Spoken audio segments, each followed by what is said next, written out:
तेथे कैसा व परमार्थ, जया नाही श्रवण स्वार्थ, तेथे कैसा व परमार्थ, मागे केले तितके व्यर्थ श्रवणे विना. म्हणजे जे जे काय आपण आता आयुष्यामध्ये जे जे आपण पूजा केली, हवन केलं, यज्ञ केलं, तीर्थाला गेलो, अनेक देवतांची पूजा केली, पण सगळं फुकट जाणार सांगितलं. का तर श्रवण भक्ती नाही केली. श्रवणाने काय होतं, अंतःकरणामध्ये त्या भगवंताचा भाव तयार होतो आपल्या अंतःकरणामध्ये. माऊली सांगतात की ना, भावे विन देव न कळे निसंदेह.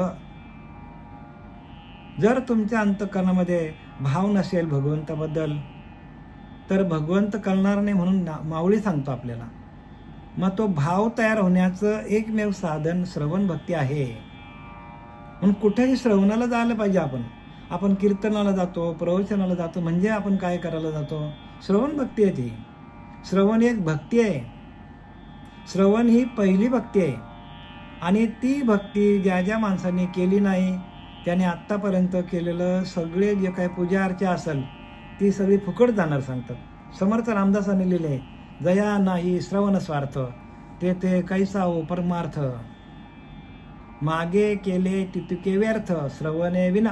श्रवणाशिवाय आत्तापर्यंत जे जे काय केलं ते सगळं वाया गेलं सांग. कारण श्रवणामध्ये अंतःकरणाचा भाव तयार होतो आणि देव भावाचा भुकेला आहे. देवाला भूक कशाची आहे? आपल्या मोदकांची भूक आहे का देवाला? आपल्या नारळाची भूक आहे? बघा काय लिहिले तिथे. आपण जे जे आपण देवाला वाहू ते देवाला काही लागत नाही. कारण देवानीच सांगितलंय, संतांनीच सांगितलंय, देव भावाचा भुकेला भावार्थ देखून बोलूला. म्हणजे भक्ताच्या अंतःकरणाचा भाव हरिनामाचा असेल तर त्या भावातून आपण काय करतो, देवाला प्रसन्न करतो, देवाला प्राप्त करतो. आपण भावातूनच देव मिळतो.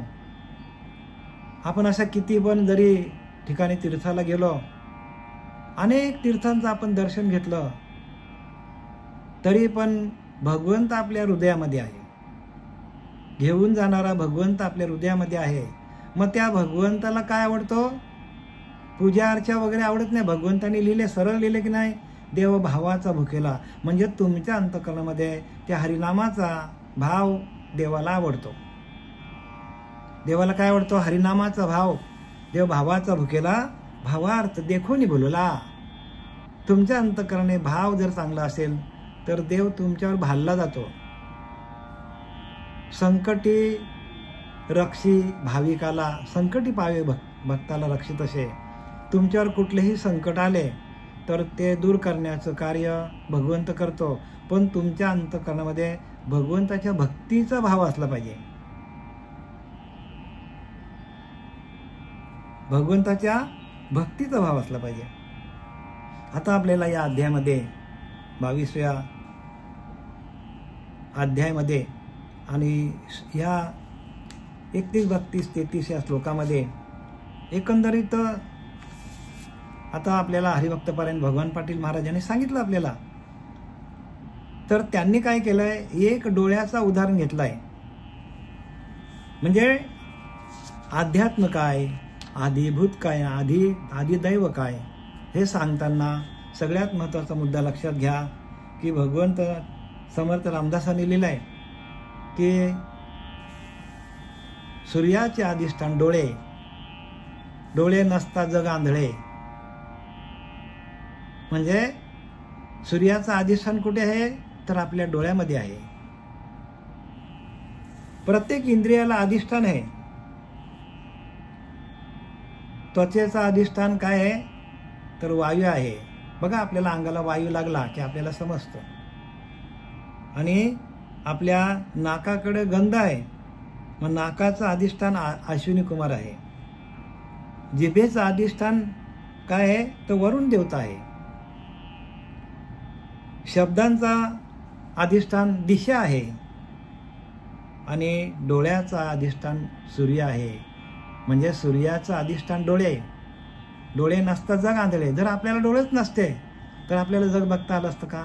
मग ज्या डोळ्याच्या माध्यमातून जी दृष्टी आपल्याला मिळालेली आहे, ती दृष्टी असण्याचं एकमेव कारण आपल्या त्या डोळ्यांमध्ये सूर्यदेवाचं अधिष्ठान आहे.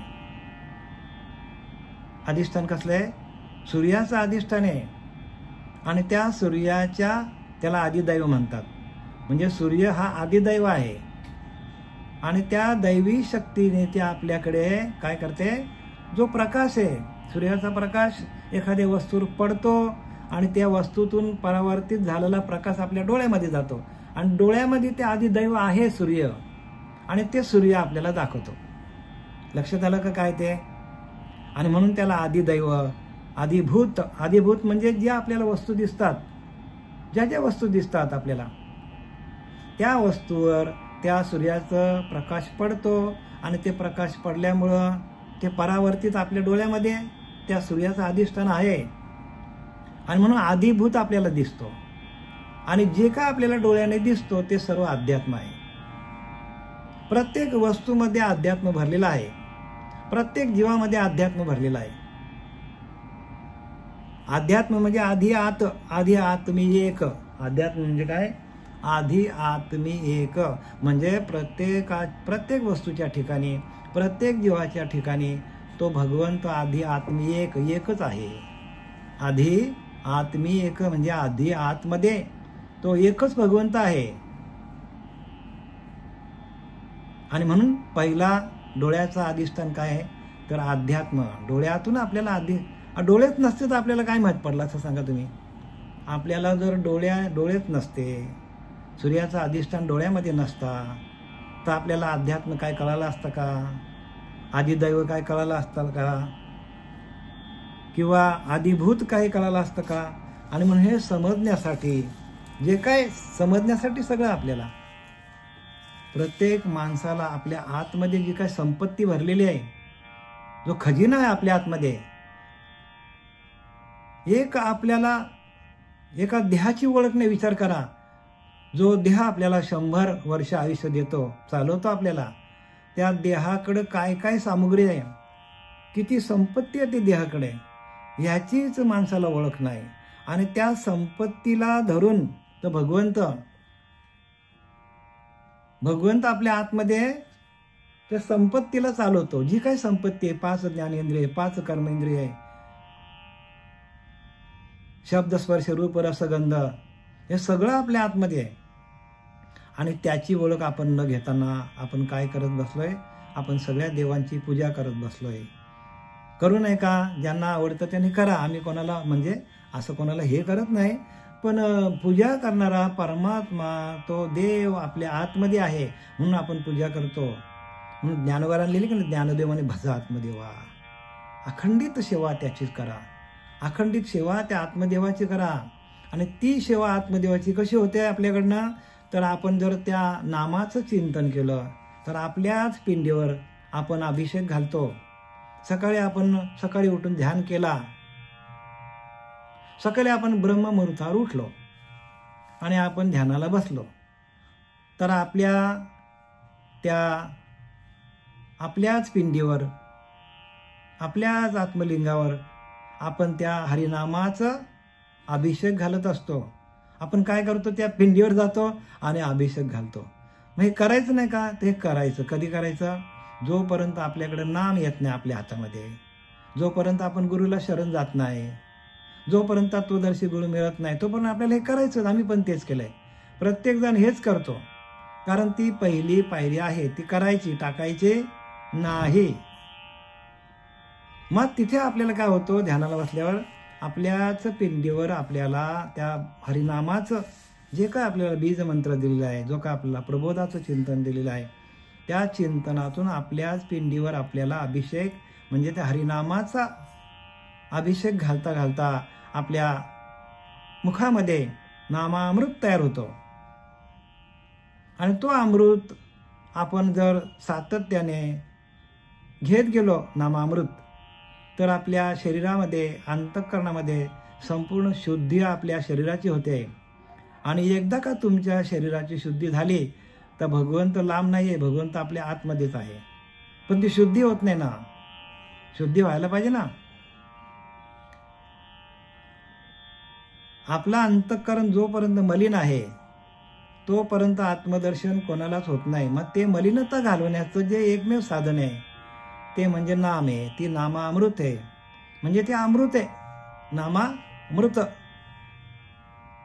म्हणून नामामृत गोडी वैष्णवाला धली आणि योगी या साधली जीवन कळा. वैष्णवांनी काय केलं तर नामामृताची गोडी घेतली. म्हणजे नाम अमृत आहे, तो घेत गेलं. आणि योगिया साधली जीवन कला. आणि योगी आणि लोकांनी काय केले, 17वी जीवन कळा प्राप्त करून घेतली. 17वीची स्तन्य देशी अनुहाताचा हल्लरुगाशी आणि समाधी भोजे निद्वेशी बुधावणी. ज्ञानोबा सांगतात 6व्या अध्यायामध्ये 17वीची स्तन्य म्हणजे 17वीचं स्तनपान करणारी जी 17वी जीवन कळा आहे आणि ती आपली कुंडलिनी आहे. म्हणजे त्या कुंडलिनी जागृतीला आपण सातत्याने प्रयत्नशील असलं पाहिजे. ती जागृत व्हायला पाहिजे. ती सुप्त अवस्थेमध्ये आहे. ती जोपर्यंत झोपलेली आहे तोपर्यंत आपल्याला हे ज्ञान होणार नाही. जे काय वाचतो ते फुकट जाणार आहे. म्हणून लिहिले की नाही, जे जे करशे अनेक काही नामा परते तत्व नाही हो. जे जे करशे अनेक काही, जे काय आपण करू नामा परते तत्व आहे. नाम जोपर्यंत तत्वरूपाने आपल्या आतमध्ये प्रगट होत नाही तोपर्यंत आपल्याला केलेले सर्व कर्म निरर्थकम जाणार आहे. जे जे करशे अनेक काही नामा परते तत्व नाही हकारुनी सांगे तुका नाम घेता राहू नका. बघा तुकोबाराने आपल्याला सावधान केलंय. नाम घेतल्याशिवाय राहू नका सांगितलंय. तर आपल्याला डोळ्याचं कळलं आता काय ते अध्यात्म काय, आदिदैव काय आणि आदिभूत काय हे आपल्याला मी आता सांगितलं. आता आपण थोडक्यात सांगितलं. आपण आता पुढच्या ओव्या घेऊया. आणि दुसऱ्या या 42व्या ओव्यामधून आपल्याला नाथ महाराज काय सांगतात. भक्ती मार्गामध्ये माणसाची गडबड कुठे होते याच्यासाठी माऊलींनी ओव्या दिल्यात, नाथबाबांनी पण ओव्या दिल्यात. प्रत्येकाने कान खोलून बरं का, कान उघडे ठेवून ऐका. कसे प्रमाणात दिलेत बघा. माऊली काय सांगतो ऐका. माऊली सांगतात, आगा सूर्योदय झाली या सूर्याची पाहावा धनंजया. आणि अर्जुना सूर्याचा उगम झाला तर सूर्याच्या प्रकाशातच सूर्याला बघता येतो. काय सांगितलंय, अगा सूर्योदय झाली या सूर्याची पाहावा धनंजया. सूर्याच्या प्रकाशानेच सूर्याला बघता येतो. सूर्य उगवला नाही, बघता येईल का? बघता येईल का आपल्याला? सूर्य जर उगवलाच नाही म्हणजे त्यांना काय सांगायचं की सूर्याच्या प्रकाशातच सूर्याला बघता येतो. तसं आपल्याच आत्मप्रकाशामध्ये आपल्याला भगवंताला बघता येतो. जोवर नाही आत्मप्रकाश, जोवर आत्मप्रकाश प्राप्त नव्हे आपे आपणास तोवरी नाना मतांस चालविती. बघा काय सांगतात. संतांनी सगळं लिहिलंय पण आपलं त्याच्याकडे लक्ष नाही. जोवर ही आत्मप्रकाश आपल्याकडे आपल्या आत्म्याचा प्रकाश आहे, आपल्याच आत्म्याच्या प्रकाशामध्ये आपल्याला ज्ञान होतं.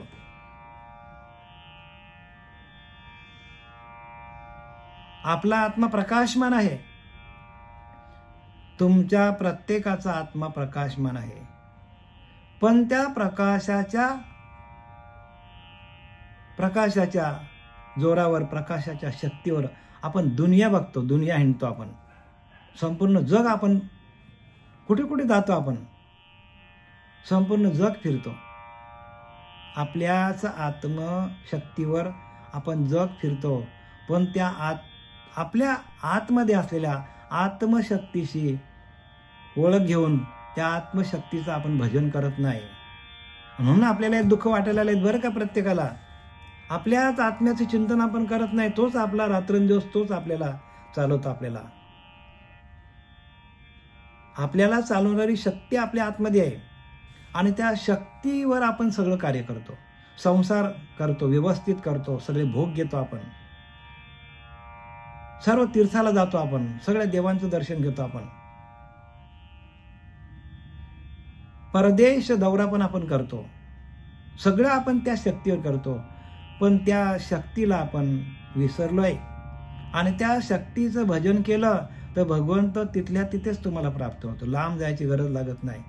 कारण ती शक्ती तुम्हाला रात्रंदिवस जागवते, तुम्हाला रात्रंदिवस चालवते, खाल्लेलं अन्न ती पचवते. सगळं ती शक्तीच करते बरं का. पण त्या शक्तीला आपण विसरलोय.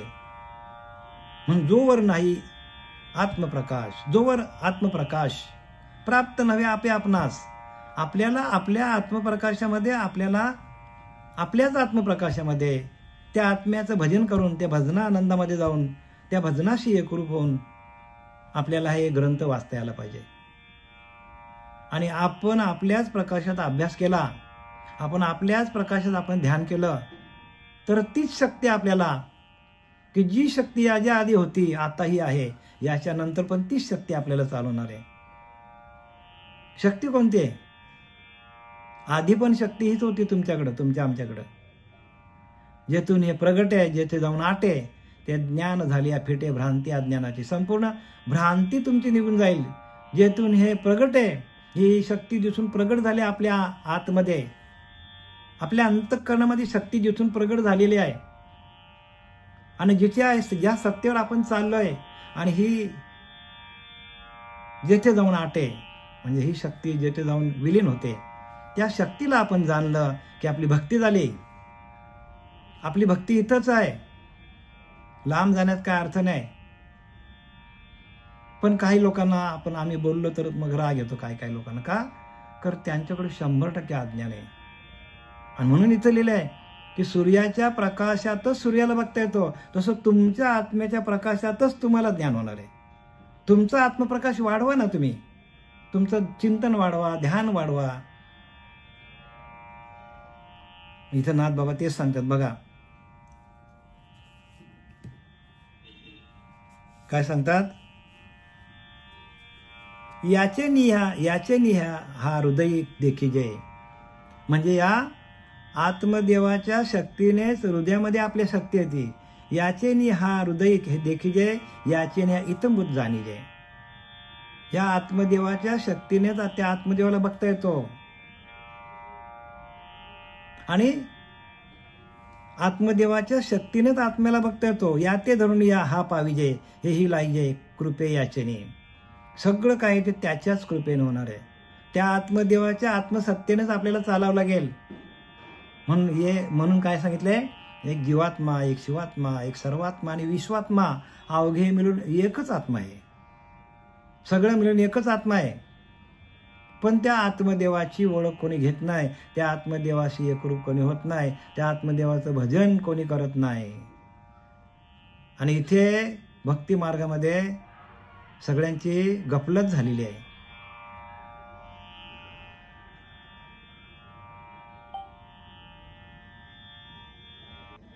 म्हणून काय सांगतात तिथे की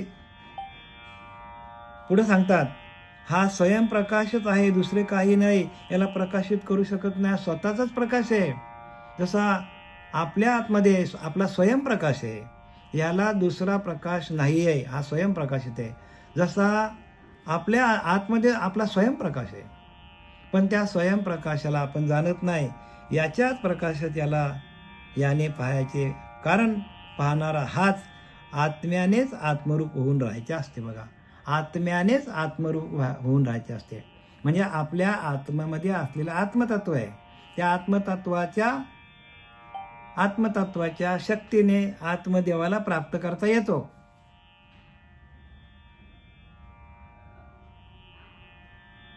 सूर्याच्या प्रकाशातूनच सूर्याला बघता येतो, तसं आपल्या आत्म्याच्या प्रकाशामध्येच आपल्याला त्या आत्मतत्वापर्यंत जाता येतो. त्या आत्मदेवाची ओळख होतो, त्या आत्मदेवाशी एकरूप होतो. आणि त्या आत्मप्रकाश आपल्या आतमध्ये निर्माण झाला, ते चैतन्य आपल्यामध्ये आलं. का तुकाराम महाराज सांगितले, देव पाहावाशी गेलो आणि देवच होऊनी ठेलो. देव बघायला गेलो, मीच देव झालो. साधे खुणा आहेत, या छोट्या खुणा आहेत, पण ह्या ज्याला प्रगट गुह्य बोले, ज्याला प्रगट झालेलं आहे, जे गुह्य ज्ञान आहे, ते कोणी कोणाला सांगत नाही. का? तर काही लोकांकडे ते नाही म्हणून सांगता येत नाही. नसेल म्हणून बघा, ज्याच्याकडे आहे तो लगेच सांगतो ना, ज्याच्याकडे नाही तो कशाला सांगेल तुम्हाला. मग जगामध्ये जे काही चाललेलं आहे आता ते आपण काय नाही बोलू शकत नाही याच्यामध्ये. कारण काय, ज्याला प्रगट आहे त्याला ते समजतं. आणि मग लोक म्हणतात की आम्हाला नावं ठेवतात, कारण त्याला प्रगट नाही, मग आपण बोलू शकत नाही ना. आणि पुढं माऊली बरं का, पुढं माऊलीने ओवी लिहिले बरं का, अगा सूर्योदय झाली या सूर्याचे पाव धनंजया, तैसे माते मी या जाणावया मीच हेतू, मला जाणण्यासाठी मीच कारणीभूत आहे. म्हणजे मी जर एखाद्या साधकावर एखाद्या जीवावर जर मी कृपा केली तर माझी कृपा, देवाची कृपा झाली तरच देवाला बघता येतो. माते मी या जाणावया मीच हेतू, भगवंताला जाणण्यासाठी भगवंताची कृपा व्हावा लागतो, तरच तसा सद्गुरू मिळतो. आणि तसा सद्गुरू मिळाला की तो जीव शिवायचा ऐक्य करून भगवंताशी एकरूप करून देतो.